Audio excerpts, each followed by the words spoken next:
All right, good morning. This is take 2 of my Star Wars Starcruiser, Galaxy Starcruiser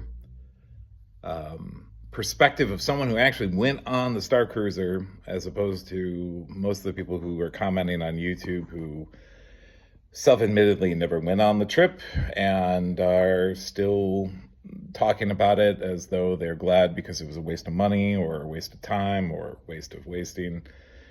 I just wanted to clear some things up. This is a more or less a constructive criticism, but also you could say defense of the experience as well. Of course, I'm always going to try and give both sides of the coin. I had gone live on Instagram this morning. For whatever reason, that video did not stick. And so I wanted to re-record it because a half dozen people that were up at a pretty early hour with me. I don't think this is doing justice for those folks, because the intent was that it was going to be left up there for anybody who might be still interested in going on the cruise for the last remaining trips, if this helps you get on one side of the fence or another, and also give some thoughts on what could have been improved on or still can be improved on. I think that there's still a lot of opportunity. I still think the idea is awesome. It certainly checked a lot of boxes for me and my family when going on the trip. I think that there's some growing pains that can be expanded upon, that could be tailored, could be fixed. And I would really hate to see this thing completely perish due to perhaps some marketing errors or some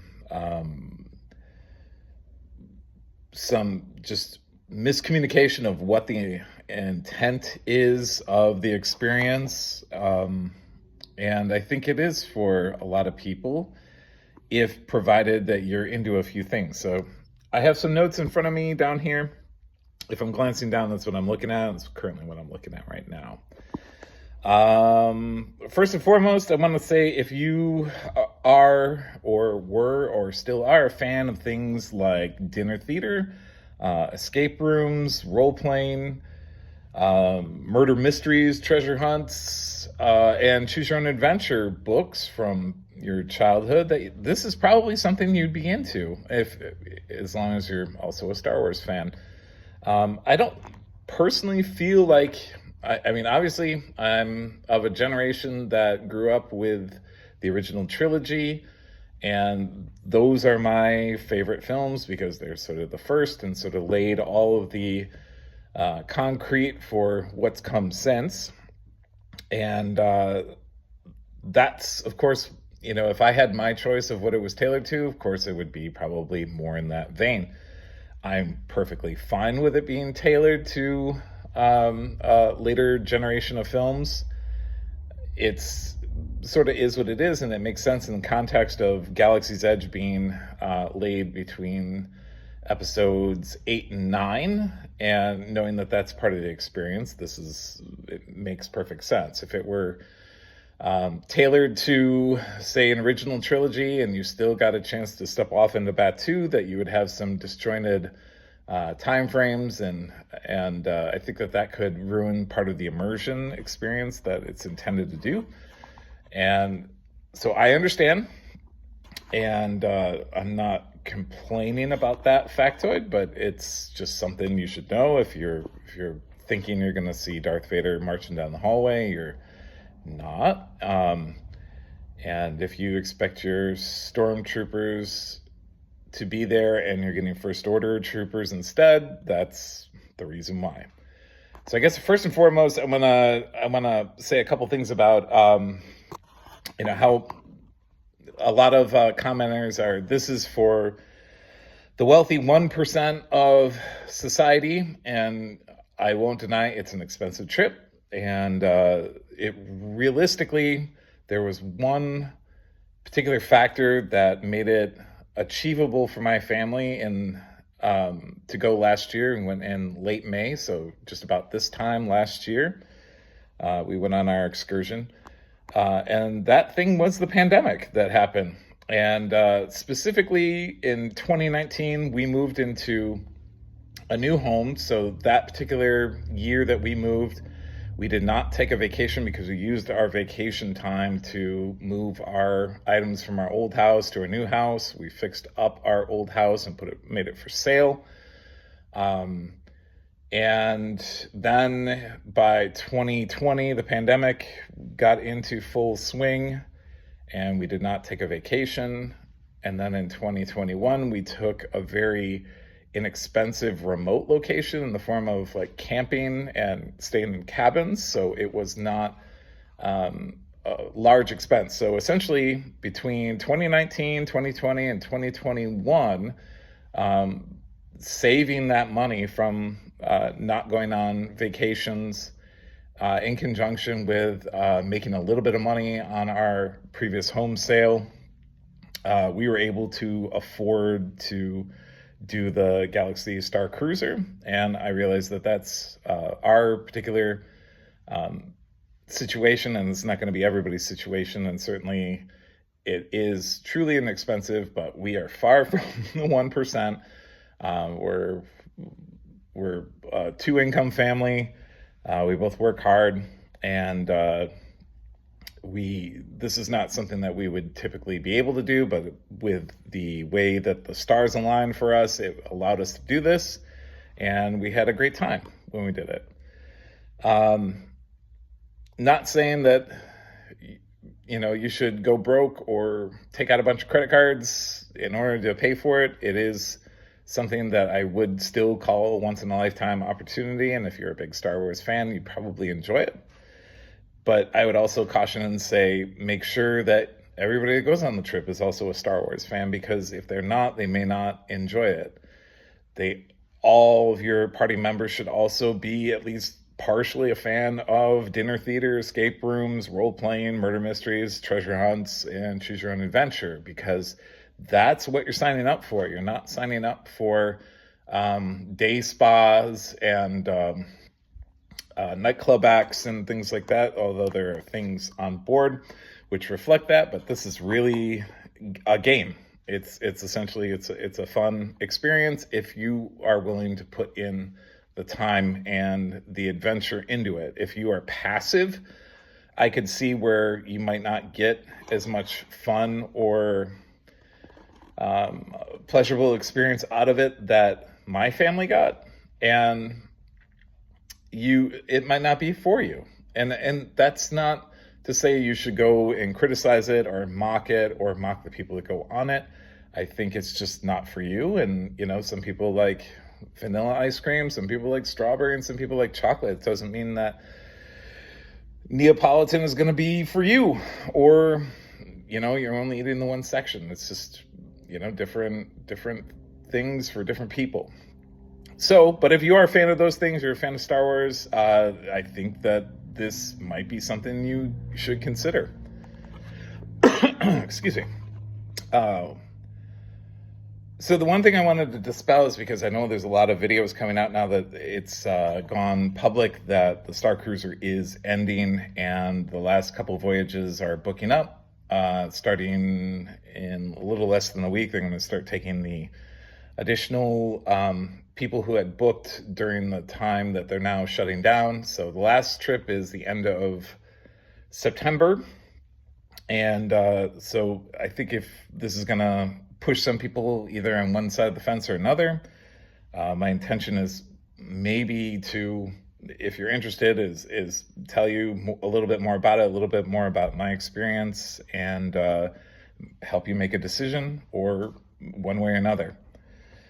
Because there's a lot of information out there that seems incorrect. There's lots of YouTube channels that seem to be Star Wars focused that are frankly kind of slamming the experience without ever going on it. And I think that that's really unfair for people to make comments and make videos about things they don't know. It just sometimes it's just not worth the clicks, and sort of shame on you guys for doing that. Maybe you should reach out to more people, or invite people who've actually been on the trip to tell you their side of the story, tell you what's good.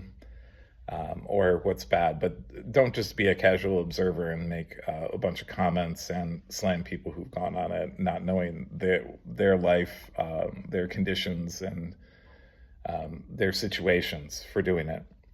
But some of the things that you hear over and over again is the word bunker and windowless and underground and trapped. Um, these are only partially true. I would say the one that for sure is not true is underground. This is in Florida. And I think anybody knows that if you dig down like 10, 15 feet into the ground, you're hitting the water. So if it were an underground experience, it would be like a trip to the Gungans base, and probably not something you want to do because you'd be pretty soggy.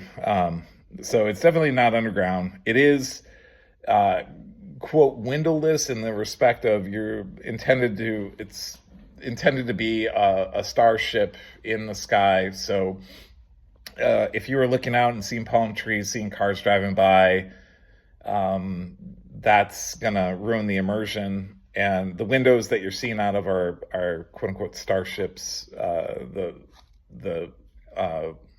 celestial terrain, the stars and planets. And it's really cool how it's sort of integrated with the whole storyline. When you jump to hyperspeed, everybody everywhere is experiencing it at the same time if you are at one of these viewports. So it's all coordinated and timed out, and it makes for a neat experience. You can also see things like first order ships approaching, or other coordinated things. So it's all tied in together. It's very smart. It's very it's a cohesive experience, and I think that the Imagineers did an awesome job of tying that all together. If you're paying attention to it. So I wanted to talk a little bit about what I felt worked as far as in-game experiences for me personally. This is, of course, is going to differ from person to person, but for somebody who enjoys this kind of thing, what I really liked and thought worked really well were the interactions with the characters. There's everybody on board is technically a character. There's just some that are, I would say, like key characters or large playing characters, but everybody down to the person that works in the gift shop or the people who are taking your itinerary or helping bring your bags to your room, they all have stories. They're all characters, and they're willing to play and talk to you and share things with you that are going to be unique to your experience. So just because they're not in makeup or say a more elaborate costume or etc., doesn't mean that you won't get something out of it. Everybody there, if you're willing to put the time in and talk to them and ask questions, they will ask questions of you too. I know for a fact that there was other people on board while we were waiting for one of the experiences to begin that they were asking where we're from. And when they came along to certain people, they're like, we're from Ohio. And the cast members like, Ohio, is that somewhere like in the mid-rim? I'm not familiar with Ohio. And basically what they're trying to do is like lead them into either expanding upon their story or coming up with another story that is more in universe, in game to what you're doing, and get you to play along. But I guess what they're also trying to say is like, hey, we should be playing along. Now, we had already kind of come up with a story for my family in advance, just so we had a couple of key points, because the more you leaned into it, the more you got out of it. And that's what I would highly suggest to anybody who wants to go on this experience, is lean into what you're doing. And I would say, don't try to be a main character. Don't say, well, I was a Jedi before Luke ever was a Jedi, and I trained Obi-Wan, and I built the first Jedi temple. That's not going to be like the kind of character that they can really lean into. But if you're just a galactic denizen of some type, where I weld the outer hull on space freighters, or I'm a star cartographer and I help plot hyperdrive ways so nobody crashes into planets. That's part of my job. There's any number of things that you could be, or you can just take whatever your current in real life experience. If you're own a restaurant or something, you could certainly still use that, because everybody needs to eat, and there's restaurants even in Star Wars. But you can use whatever you want. But I think the more you lean into it, the more you will get back out of it, and the more you can interact with other people and help them develop that persona. As limited of experience as this is, I think it certainly could continue on and be grown upon, and become something interesting to expand upon down the road. The other thing that really helps is certainly, the costumes are encouraged, and I would say, if it were up to me, if they were ever to do this again, I would just straight up make costumes mandatory, even to provide somebody, like in the same way that like some hotels would provide you with towels or a bathrobe or something like that, that even just providing people something that they could slip into.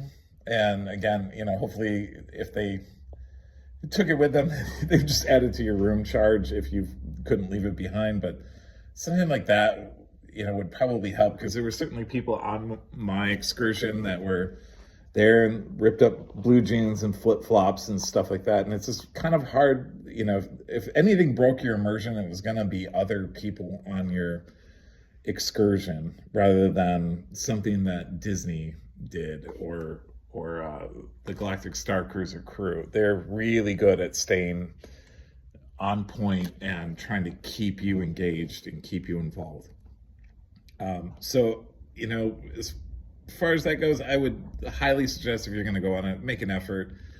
It's not really that hard to find something. There's plenty of stuff on Amazon that you can buy for, a $20 shirt in combination with some cargo pants and, just a pair of boots that maybe are slip-on.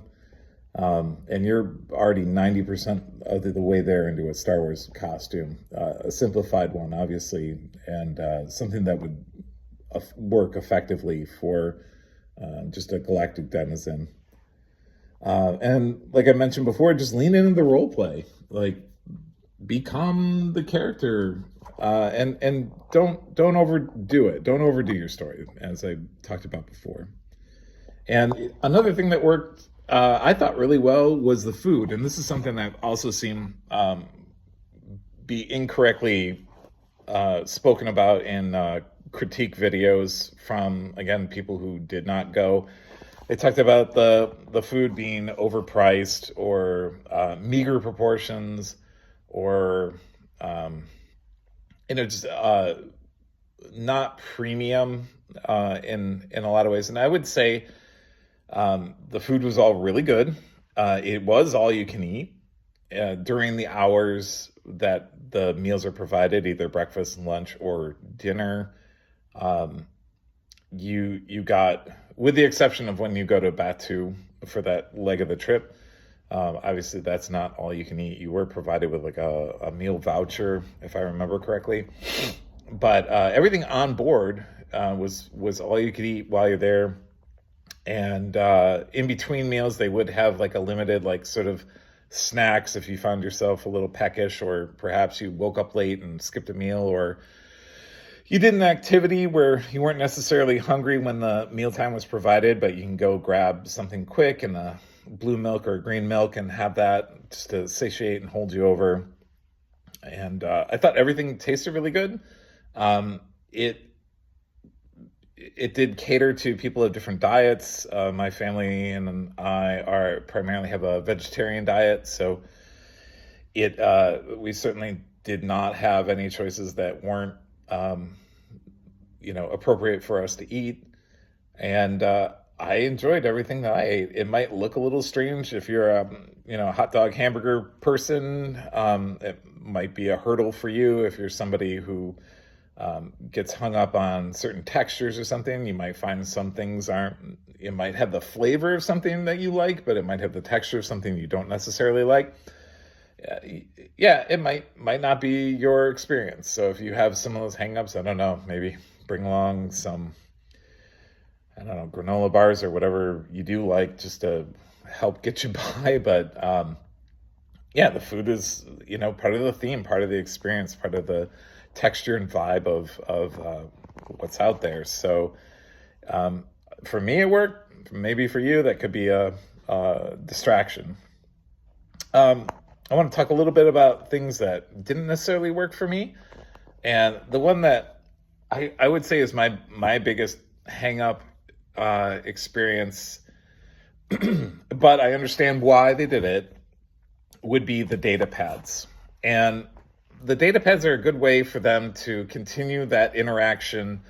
The original plan was they would have roughly around like 400 guests at a time. You only have so many cast members to interact with them. They attempt to make you feel special through communication, but some of that communication is solely done through data pads, or i.e. your cell phone.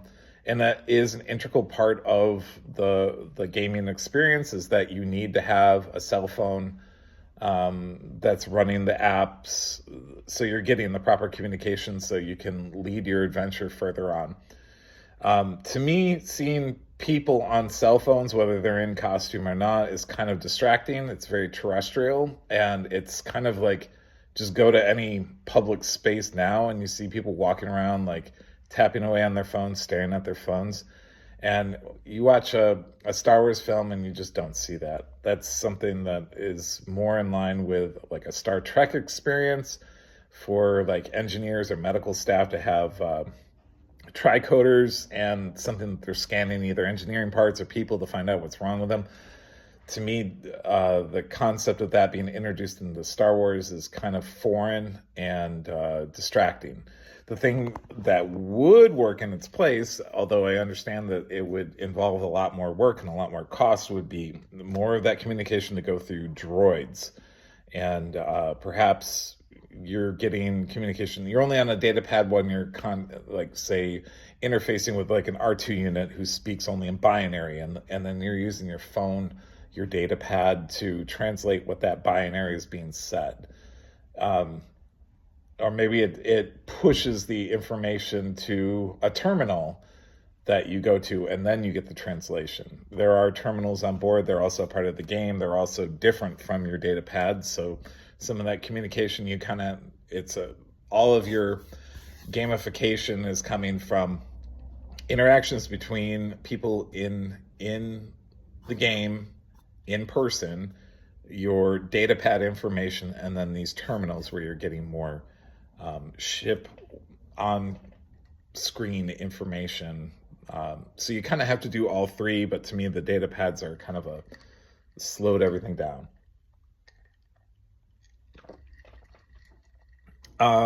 As I mentioned before, the things that didn't work were, patrons out of costume. So seeing people not making an effort, I don't know how you address that other than making costumes mandatory or providing them. Having people lean into the role playing, like I mentioned before, that's going to really help. And one suggestion is maybe that they come up with in advance, they come up with character sheets.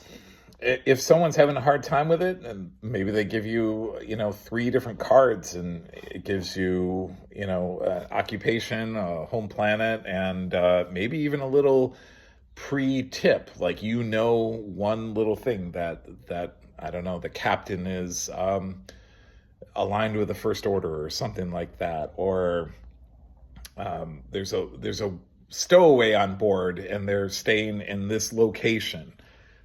Something like that might, just having that little nugget, like in the way of like playing the game of Clue, where you have, a room or a candlestick or a weapon or a player. So some little tip that helps lean into that game in advance might help people formulate a story around that in their own person. Not everyone is super creative, and that's fine. I think you can still play and not be like super duper creative, and it still can be a lot of fun.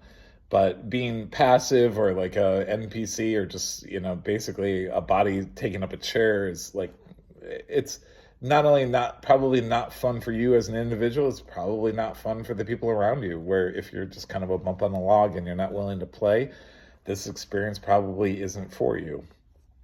And then the other thing I was going to say is, in the game, I think everybody I talked to at the end of the cruise or the end of the excursion that we went on, everybody felt like it needed to be one more day. And I understand why it's tough to stretch that out. Some people can't afford to go on multiple days. I would think it certainly cuts into the revenue of the people of Disney to expand it an additional day. And one thought was, you could get, once you get kind of tailored into parties that maybe the push notifications, the data pad information gets you to talk to other parties to help solve problems, help solve more things together, and then just make essentially the third day interaction just sort of a problem solving between guests, and whichever, say, team can kind of solve it first, then that becomes the outcome. Maybe there's 2 or 3 different outcomes rather than the same finale that happens with a showdown between the light side and the dark side. Just a thought. I think with that, there's still plenty of fun, and the way it's tailored currently is still a fulfilling experience for, I would say, the majority of the people I spoke to, not necessarily to the people who are commenters on it only and want to poke fun and belittle the experience for people. But I think that could even go a touch further, and maybe that's something that if this does go to a new level, a new form of this coming from it, a genesis of it, that's something that should be considered. Last sort of bullet point I've got in front of me is I have it just listed as logistics. So trying to keep myself in focus here as I look down.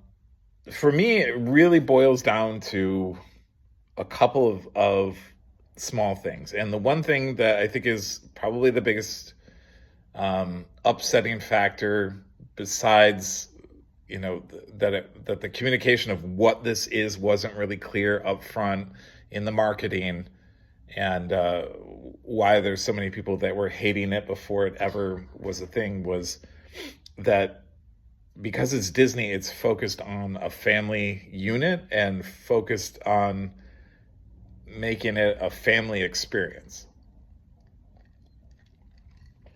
And why I say that is everything is sort of tailored that way, because even down to the pricing, it's for like either a couple with one child, a couple with 2 children. And I get that they want to get the whole family unit, but my experience, and I think other people who are Star Wars fans, you're never going to find the family that's all 100% in on Star Wars.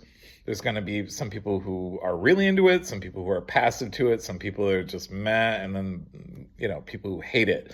But if you're trying to find the families that A, have the money to do it, B, who are all in, C, who are all gamers / escape room, role player, murder mystery, treasure hunt, choose your own adventure fans, that slice of life is really thin. And although I think my family checks a lot of the boxes, we do enjoy escape rooms and like a dinner theater, murder mystery, treasure hunt, problem solving type things. I don't think we're the average family. I'd also rank us as, I'm probably, no joke, no mistaking here. I'm the Star Wars fan of the family. My son is, I would say, about at a 70 to 75% fan, and my wife is maybe 50%, but she enjoys some of the other things. But I would say you're never going to find a whole family unit that's all in and checks all these boxes. And due to that, I think that the construction of the price tiering and the rooms themselves, the hotel rooms themselves, are really geared towards a family unit, people who are comfortable changing in front of each other, being in a wet towel, and it really comes down to the bathroom situation. At least we stayed in the standard room, and the thing that jumps out at me is when you first entered the bathroom, there's a hallway that on one side is the shower with like a frosted glass door, and the other side is the sink, and then at the end of that is the toilet. And if you are staying with friends or another, say, couple, or four individuals that like put their money in to stay and go do this experience together, if someone wants to use the toilet, someone wants to use the shower, this isn't like a good dynamic for that process, for people to have modesty, trying to take a shower where somebody else is brushing their teeth and not feeling comfortable.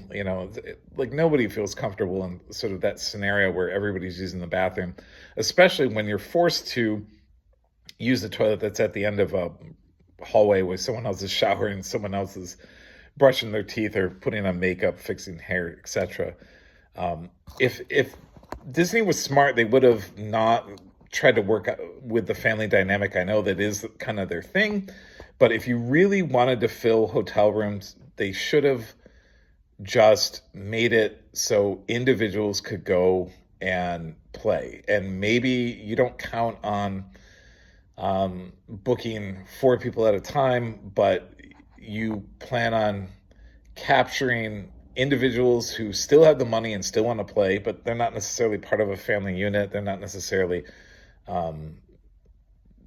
as well-to-do to pay out, the cost of renting the room by themselves, it's a little too much. But if they would have broken it down and say had like another section of the Halcyon that was more akin to like the cheap seats, so to speak. So instead of it being a room, maybe it's more of a hostel situation, not hostile, but hostel.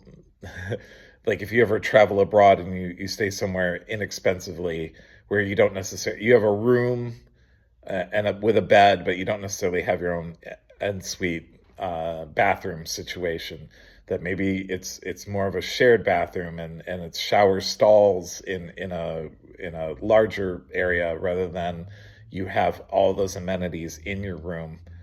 And I think you'd probably find a lot more people who are willing to go, like you and a friend go, or maybe 4 or 10 friends go, and like you don't have to divvy up into rooms and be in those awkward situations where someone's trying to shower and someone else is trying to use the bathroom. And it would certainly work out better. I'm sure people find their ways around it, the friends that go, but I think all of them would probably agree that it would have been better if like the toilet and the shower were not using the same doors, and people could do their individual functions rather than having to invade each other's space while doing that and give up a certain degree of modesty.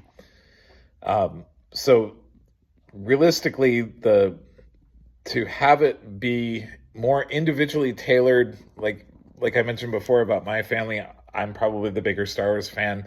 I certainly enjoy these things. Not to say that my family doesn't, but if you want everybody to have a good experience, you shouldn't necessarily have to bring everybody with you. This is a pretty short experience overall, so though it's costly, not everybody's wants to game, and they're not. If they come away with a bad experience out of a family, that's gonna weigh down the whole family if someone didn't have a good time. So I think it'd be better if you just allowed people to kind of come and enjoy it as individuals rather than forcing family units or situations with multiple individuals trying to navigate around the modesty issues. Lastly, in conjunction with this, is sort of a wrap up. My last bullet point that I have on here is that if you want people to return to the experience, I think instead of making it sort of a Groundhog's Day, sort of adventure where the storyline is always the same, that they should consider a second trip or multi-trip experiences for people who come back. And that would have to be sort of tailored based on, do they have enough people to experience part two of this or part three of this, that their adventure could continue and not just be a Groundhog Day reliving of it. And I still think that there are definitely people who've done multiple trips to the Halcyon and got a different experience, a little bit more of the story. They were able to change their path or change their experience, or be in a different place at a different time and see something that they may have missed the first time around, and made a better experience for the second time around. But I think overall, I think if you want to continue that revenue stream and people enjoying the gamification of it, that not just repeating the same bullet points, that if there was a secondary experience or third type of experience, that you would probably end up getting more people on board, people singing the praises of what it's like, and really digging into your core fan base, the people who would continue to play and want to play in this world, in this galaxy far, far away. So those are kind of my thoughts. Hopefully I didn't waste your time twice by listening to it, both when I did this as a live feed and then this secondary attempt at it. I had a great time. I would love to do it again. I think it would be easier if I could find a few friends to go, and some of those bullet points that I mentioned earlier, if it were more conducive to a buddy trip or a friend's trip rather than a family experience. That I think that you would definitely, as Disney, you would definitely find more people enjoying that experience. It would also cut down the cost. You would still make up your individual amount of money. Just don't count on it being super Star Wars fan families, and you'll probably, that revenue is still out there. So hopefully they tailor it to be something different, and not just knock it down. It's sort of sad. I know that there's a lot of heartbroken people who went on it in the last year and a couple months that it's been around, and I know there's a lot more people that are